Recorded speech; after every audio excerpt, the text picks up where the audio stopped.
every day, Baruch Hashem, I try to do as much as I can to help people, to learn more, to do more.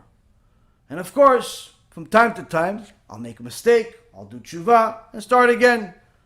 It's like every other person, or at least try to be. Now, sometimes there's going to be mistakes that come under your belt that simply you never even thought it's a mistake. In fact, you thought you're right. In fact, you thought you're so right that you were annoyed that you're even questioned. You're annoyed that you're even questioned. And I'll give you an example. Last week, I was invited to be on a radio show with Rabbi Levine, and to talk about the whole issue of the Ephraim Goldberg debacle, and to discuss it, to bring it out and share the warning across the board on this Ephraim Goldberg and his missionary friends that he brings.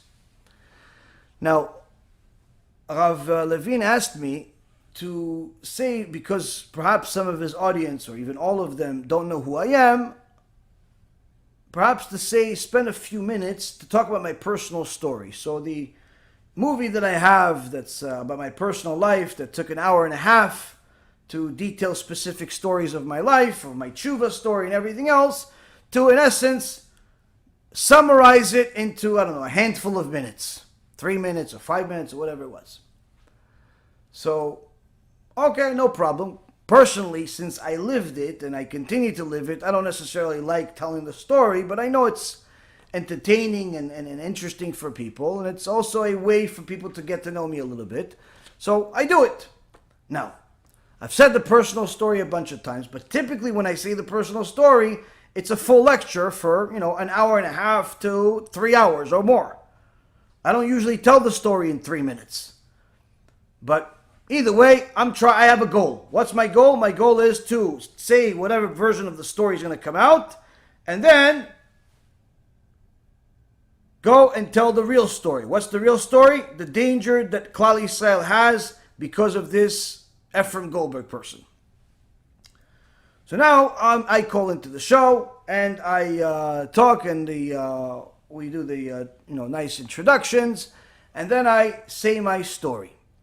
Now, I say my story. I say, listen, I was on Wall Street, I did this, I did that, I then had a surgery that went wrong, and all hell broke loose, and then I fast forward that 7 years, and I was looking for the truth throughout this time, looking for a cure, looking for a lot of things.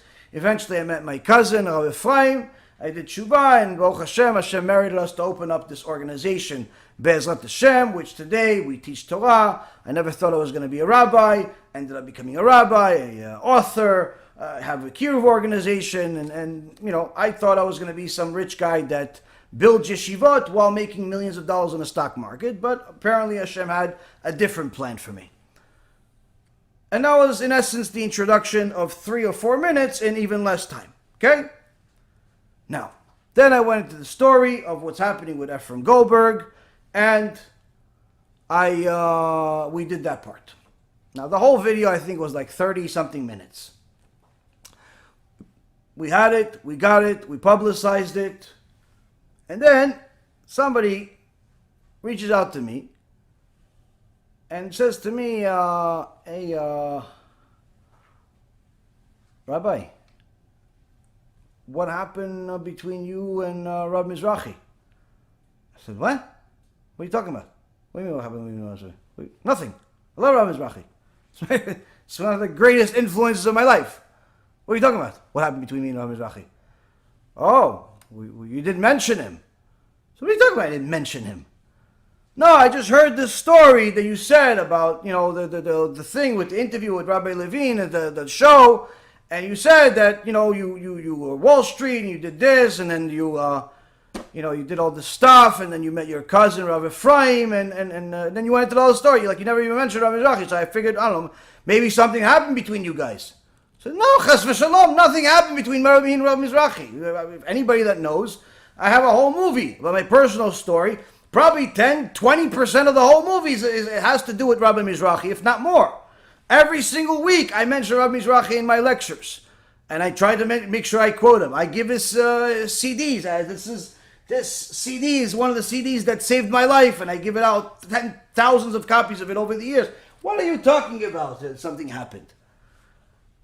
I was like, oh, okay, just making sure. I'm thinking to myself, what is this coming from? Where am I getting this kaparat avonot bothering me about this thing? Now it's making me feel bad.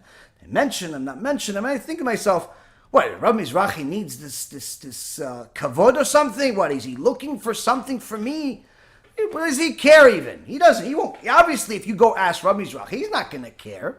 So why are you bothering me about this? On the other hand, I'm thinking, wait, did I do something wrong here? Because obviously Hashem is sending something to me for a reason. But then I'm thinking, no, why would I do something wrong? All I'm trying to do is help Am Yisrael. How could I be wrong? How could I be doing something wrong? All I'm doing is saying a story of my life in the shortest possible version, just for the sake of getting to the real story. Who cares about my personal story? Someone wants to see my personal story, goes and watches a whole big production that we made about it, and over there he's going to learn about Rabbi Mizrachi. He doesn't need to know about this now. He needs to know about Rabbi Ephraim Goldberg.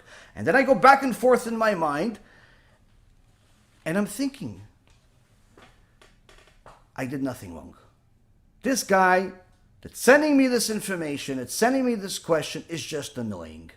He's annoying. He's the Yetzirah. Why? He's trying to make me think that Rabbi Mizrachi needs kavod or something, or Rabbi Mizrachi needs me to publicize him. He's more public. He's more famous than I could ever be. And you're making me think as if I need to do something. This is ridiculous. And I'm going back and forth in my mind, and I'm battling this over and over again, but it won't come out. It just simply, I'm thinking, what is going on here? Baruch Hashem, I prayed and I tried to figure out, why is this even happening? Initially, I'm thinking, it's really not an important detail. Why is it not an important detail? Because it's not the point of the video. The video is about warning people, not my personal story. And anyway, if you want to know the full story, just go to the movie. That's the logic. That's the natural inclination. Woe to us on our natural inclination. Why? Baruch Hashem, over Shabbat, praying, learning, started thinking about the whole thing again. And I said, wait a minute. As far as giving praise, technically, if you look at it, we have the entire prayer is praising Hashem. Entire prayer. You go to Nishmat Kol Chai, for example. I just open it here on Shabbat. Nishmat Kol Chai.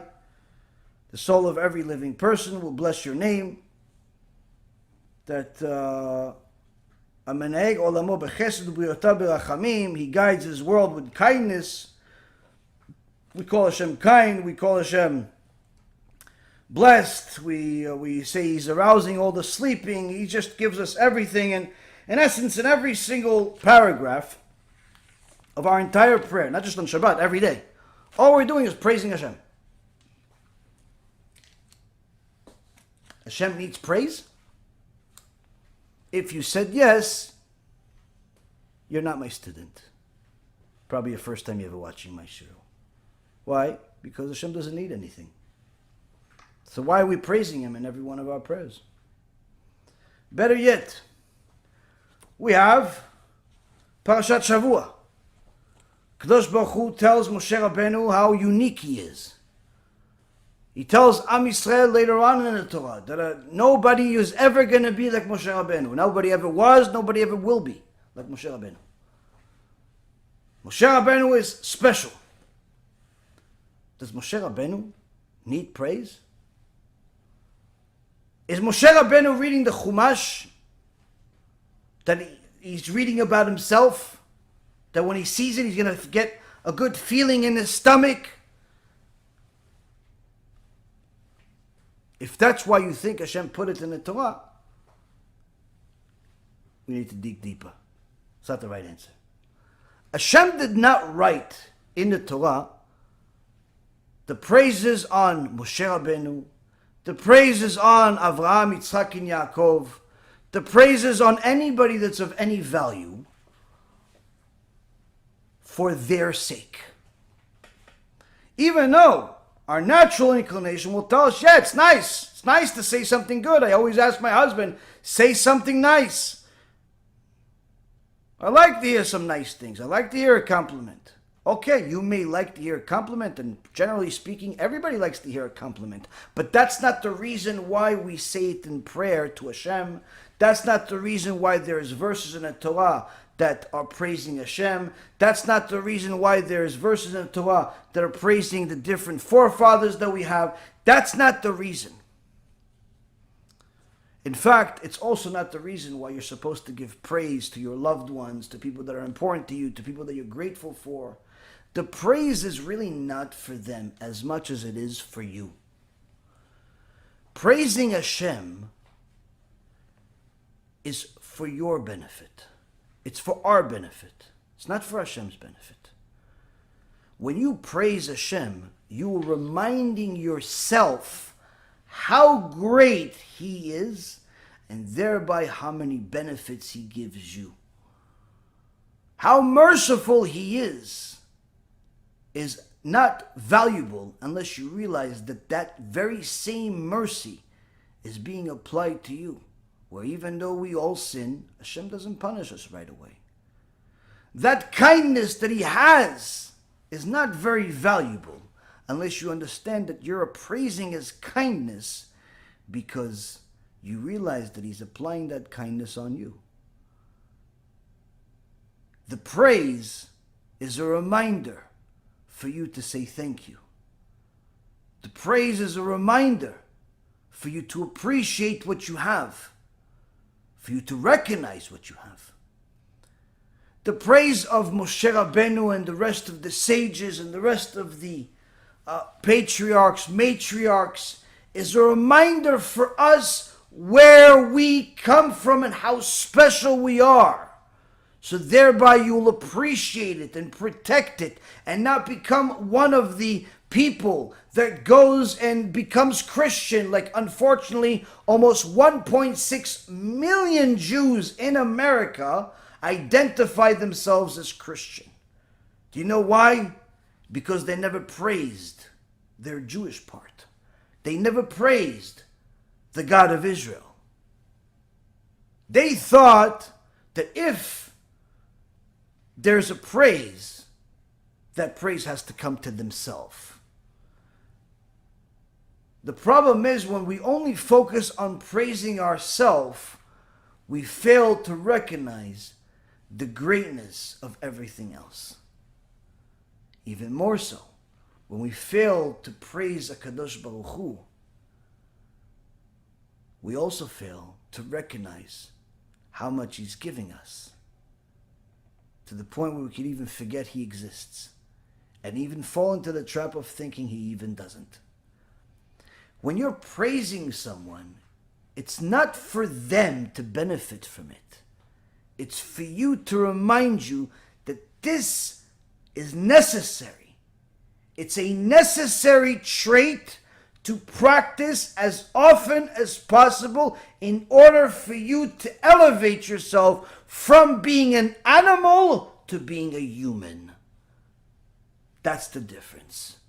The praise of HaKadosh Baruch Hu, the praise of righteous people, the praise of good people, the praise of your loved ones is for yourself, much more than it is for anybody else. And so long as a person thinks that I'm only going to give praise when I determine that they deserve it, then guess what? Somehow your evil inclination will determine that no one but you deserves it. And you'll be the stingiest person on planet Earth when it comes to praises. Because you think that praising is only something that's supposed to be done on significant things. Significant being determined by you.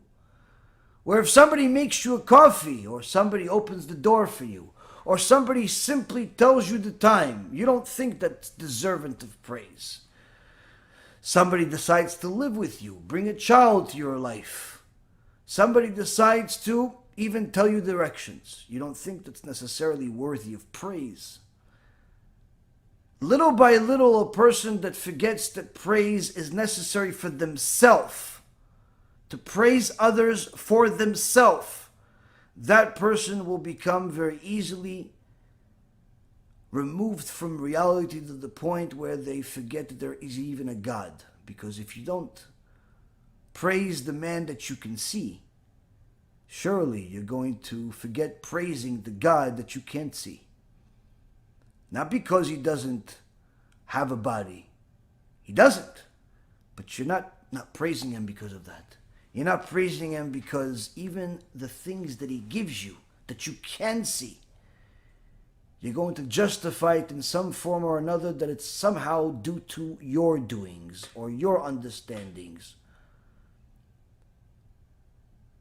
And therefore I realized that the mistake that I was making was thinking that I needed to mention Rabbi Mizrachi in my story because it would be good for him, not realizing that removing him or simply not mentioning him in the story is my lackings. Has nothing to do with him. He doesn't benefit one way or another. He did what he did. And there's nothing that I can do to change that. But not recognizing that, even for a moment, even accidentally, was a failure of extraordinary proportions. Why? Because this is what happens. You see, when you forget to mention that part, you think, oh, he doesn't need it. You're right, he doesn't need it. But that's not the reason why you're supposed to mention it. You're supposed to mention it because 100% of the story has to be told, meaning what was already disclosed, in order for it to be true. If you only disclose 99%, then that means that it's false. 99% truth is 100% lie. You see, Rabotai Yekarim, if you have a story and that story is missing a pertinent fact, it's no longer a true story. Now, when it came to my personal story, there's a lot of different things I didn't tell the whole world. So that's not necessarily going to determine anything. But the things that already are known to the world, that's the image of the story. That's the book. That's the one that's motivated everybody. And the reality is that if a person watches that story in one place and sees the full story in the movie, and then he watches the story or listens to the story in another place, and he sees that, wait, although in different lectures I added new information, I generally never excluded information. But here I excluded not just information, but a key part of information, where if it wasn't for Rabbi Mizrachi, I wouldn't be here. Why? Because although I wanted to change, although I needed to change, there were certain tools I didn't have to change. In fact, if it wasn't for Rabbi Mizrachi and his extraordinary movie of Torah and science, or the movie of the debate, or the thousands of lectures that he has, of which I've listened to thousands of hours of them, an extraordinary amount of my life would be missing.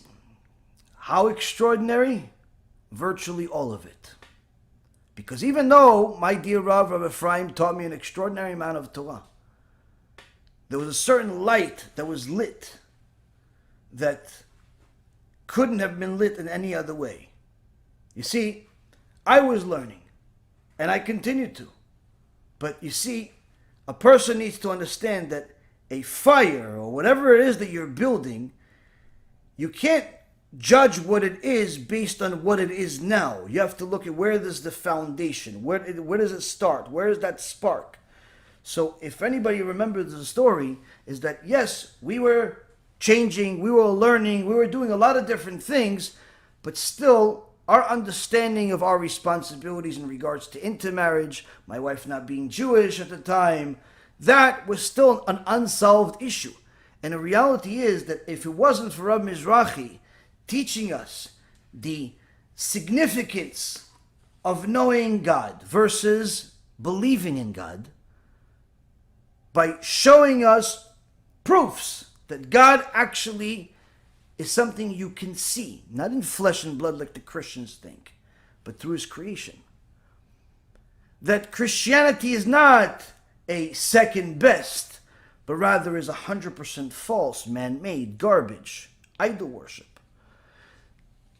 These types of things inspired us to go from the flame that we had to a fire that couldn't have existed in any other way, that motivated my wife to completely change eternity by leaving Christianity and the idol worship and becoming the righteous tzadikah rabbanit that she is today.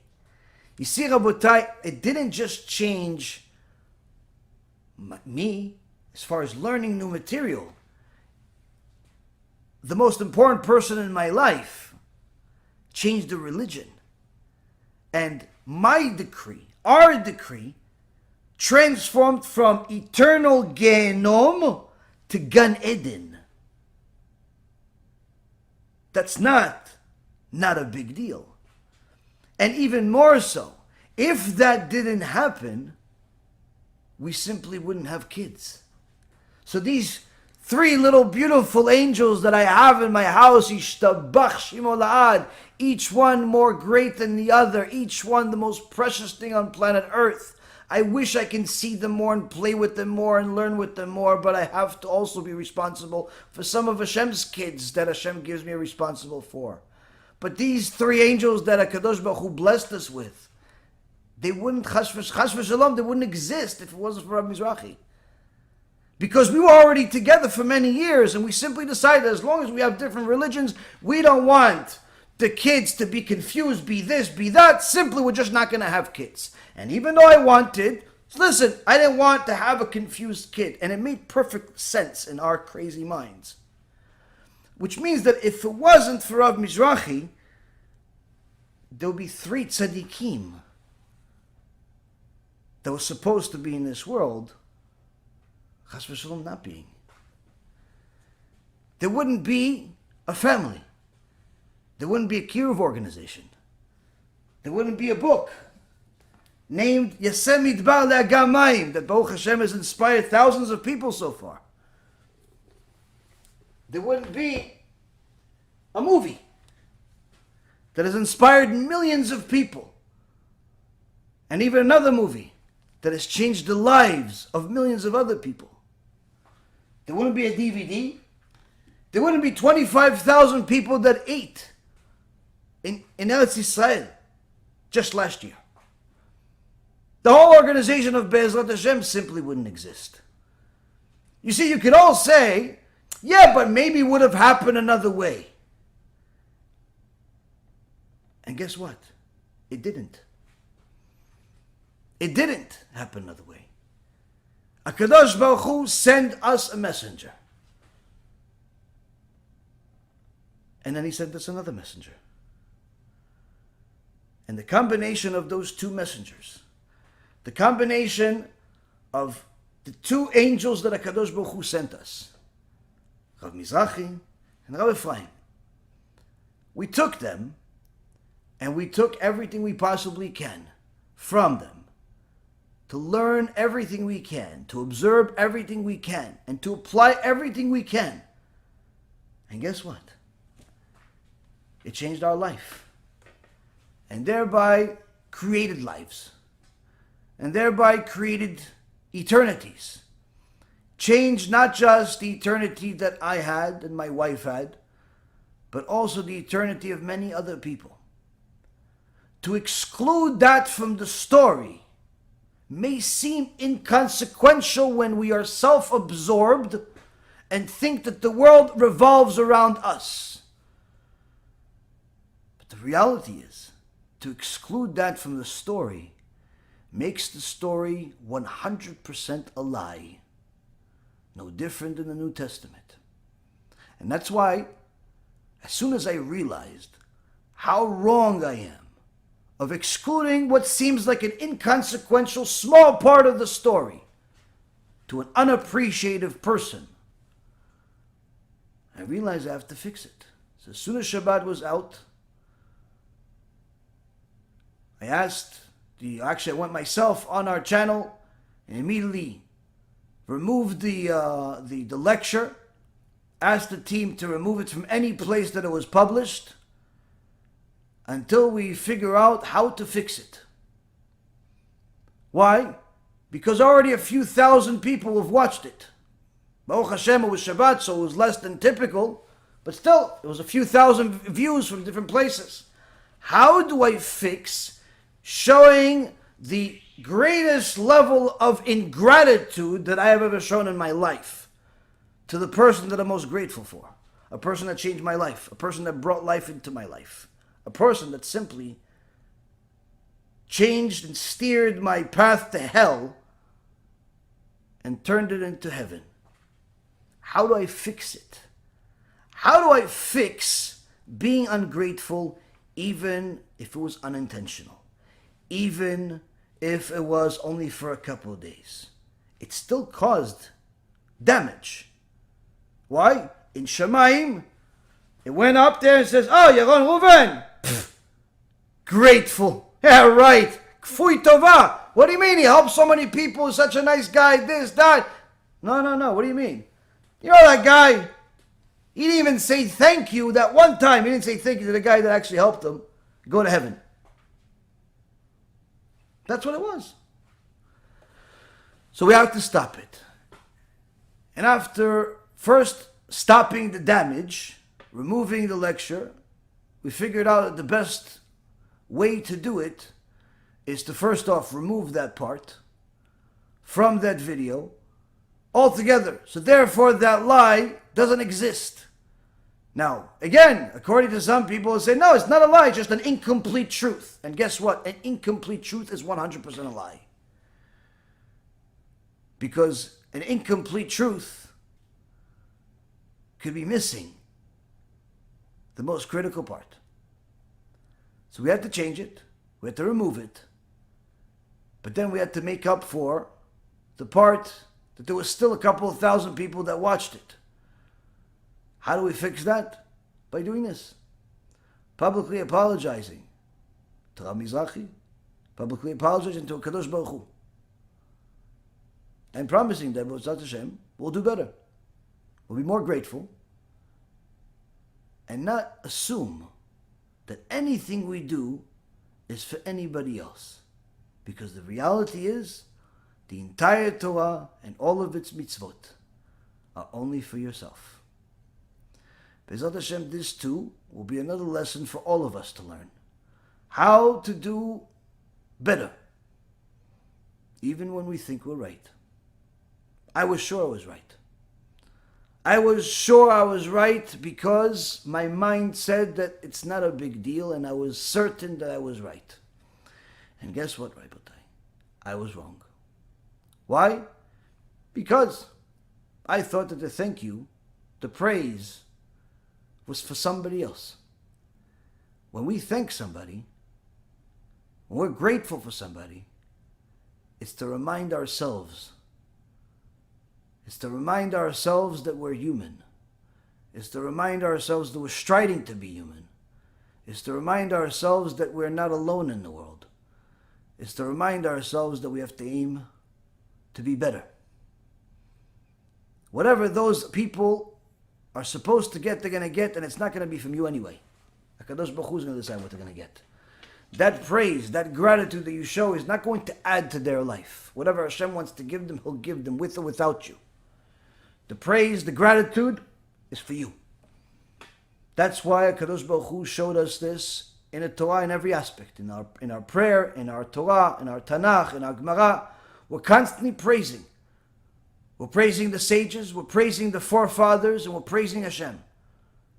Now you can say that the sages need to be recognized and you should say thank you because if it wasn't for them, we wouldn't have a Torah till we understand and so on.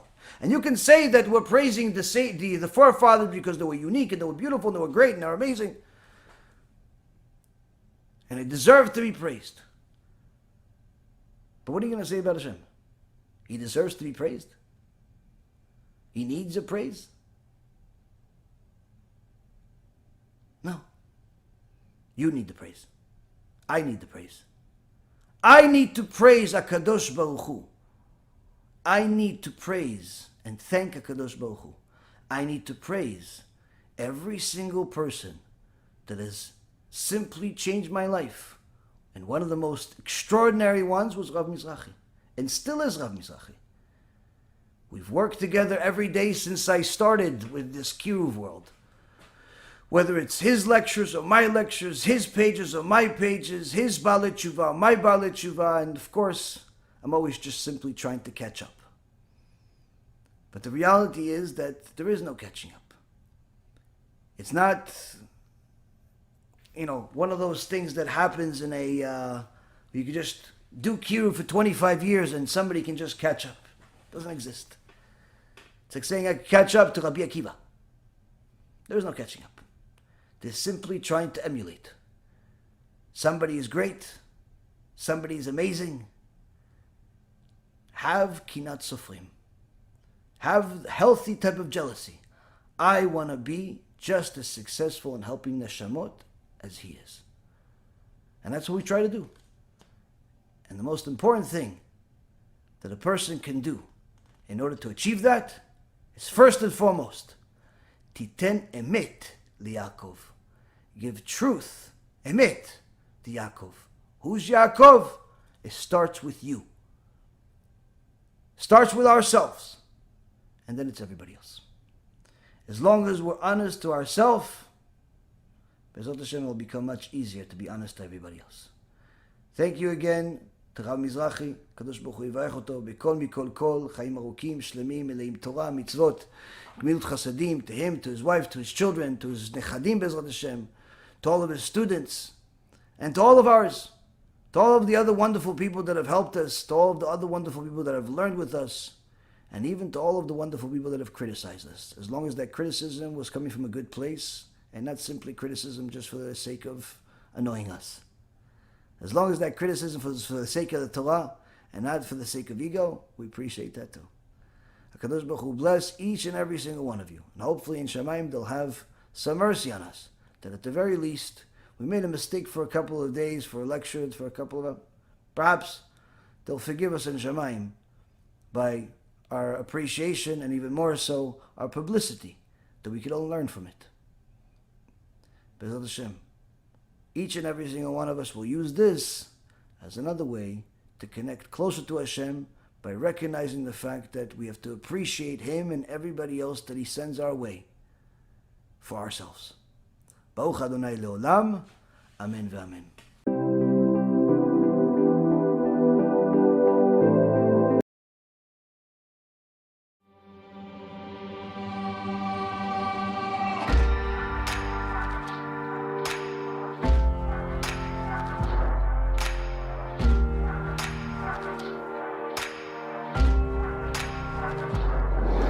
One day I go on the internet and there's a recommended video for me. It's called The Debate by Rabbi Mizrachi. I watched this on my own, and for the first time I realized that I was wrong terribly about Christianity. It's not second best. It's completely fake. It's completely man-made, has zero truth in it. Nothing. I get excited, I bring this to my wife, and I tell her, you gotta watch this debate, it's really good, it's this, it's that. She says, fine. It's 3 parts of this debate, it's like 3.5 hours. She says, alright, I'll watch one part. So we watched this part. At the end of part 1, I'm as excited as can be. I'm like, wow, do you realize what it's done? Well, the Christian is a moron, and the rabbi is arrogant. Not interested. But even though she's keeping mitzvot with me, she's keeping Shabbat with me, and she thinks there's problems she knows there's problems with Christianity. She always knew, even before me. The whole life, she created her own religion. After about a week of convincing, eventually I convinced her to watch part 2. But still not enough. She thinks the rabbi is still arrogant, and the Christian's still a moron. I'm running out of options. I try to convince her to watch part 3. And until this day, she hasn't watched it. But something changed in between. So I try to convince her and convince her and convince her, and our life is becoming hell. My pain continues, the money problems continue, the government issues continue, but one new additive that I never had a problem with, which is shlom bayit. We never had a fight, Baruch Hashem, until this happened. Now all of a sudden we're fighting every day. Not even about the religions, just about the fact that I'm being a little bit fanatic, to convince her that there's something wrong with it, because now that I found out it's fake, I'm not thinking about saving me or this marriage. I'm thinking about saving her. For me, it's pikuach nefesh. It's like someone's in a fire and they don't know they're being burned. Someone's about to drink poison and you have to stop them. So eventually, enough tears, enough prayer, enough studying Torah, Baruch Hashem, and less work. Hashem has mercy and He sends me another video recommended. This one's called Torah and Science. Also by the same amazing, but until this point, was known as this arrogant rabbi. So then we watched part 1 of Torah and Science. There's 3 parts. At the end of part 1, we're both amazed. Whatever belief and emunah that I had went up 500%. Whatever belief and emunah she had also went up 500%. We've never seen the world the way he proved it. 2 o'clock in the morning, we press on part 2. Satan, as I said, he works really hard. Part 2 doesn't work. You go to another source, find the video, part 2 doesn't work. Can't find part 2. Of course, if you go right now to part 2, you'll see part 2 works everywhere. But that day, it didn't work anywhere. Apparently, a very big tzadikah was coming to Am Yisrael. He couldn't let it happen. So, skipping from part 1 to part 3 was a really big stretch for me. It was really hard. It was tikkun. But I said, I finally got this girl to watch part 1. She watched part 2. It's not working. I said, you know what? I can do it. Let's watch part 3. We press part 3 and it works. We watch part 3. It's amazing. Emunah goes from 500%. Now we're closer to 1,000. Because you're seeing Hashem. It's not about believing in Hashem. Believe anybody. Any moron can believe there has to be a creator. You don't have to be a genius to believe there has to be a creator. Even if you're love science and you think everything came from some cell and it went into 4 cells and 4 cells became 8 cells and somehow it became a fish and the fish grew legs and became a lizard and the lizard somehow became so perfect it became a monkey and the monkey is here. Even if you believe in that, where did the first cell come from? Has to be a creator. Someone had to put the first cell in the world. You don't need to be a genius for that. But knowing God is what Hashem commands us. You need to know that I exist. Part 3 helped us know.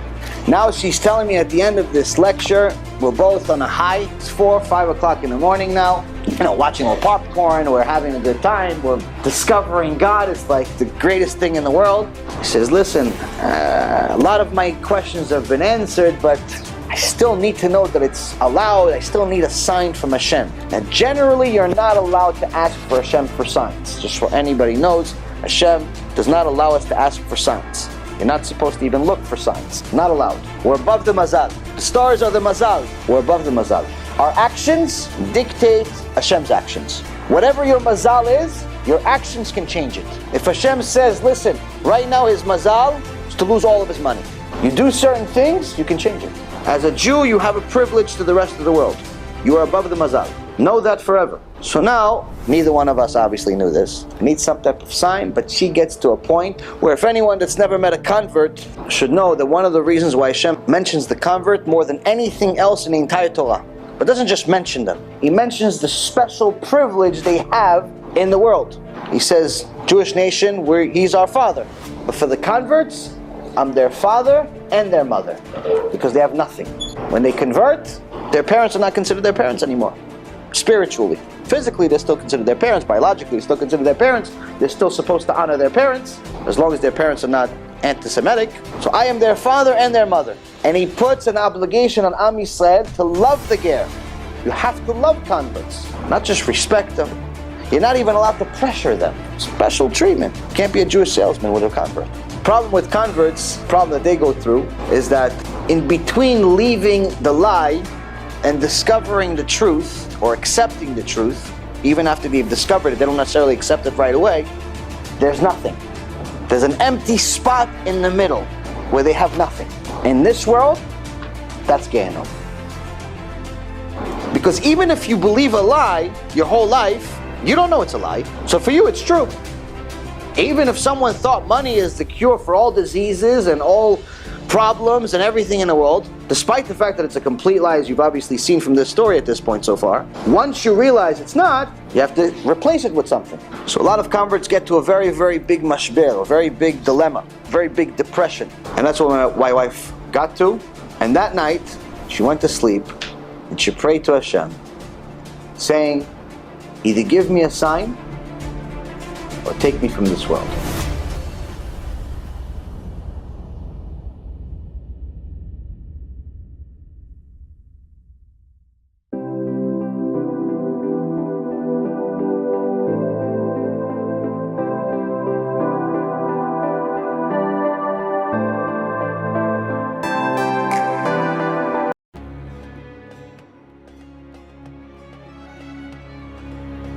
For anyone who doesn't know, we have an event coming up here in South Florida. For anyone that wants to come, it's going to be at a resort called Bonaventura.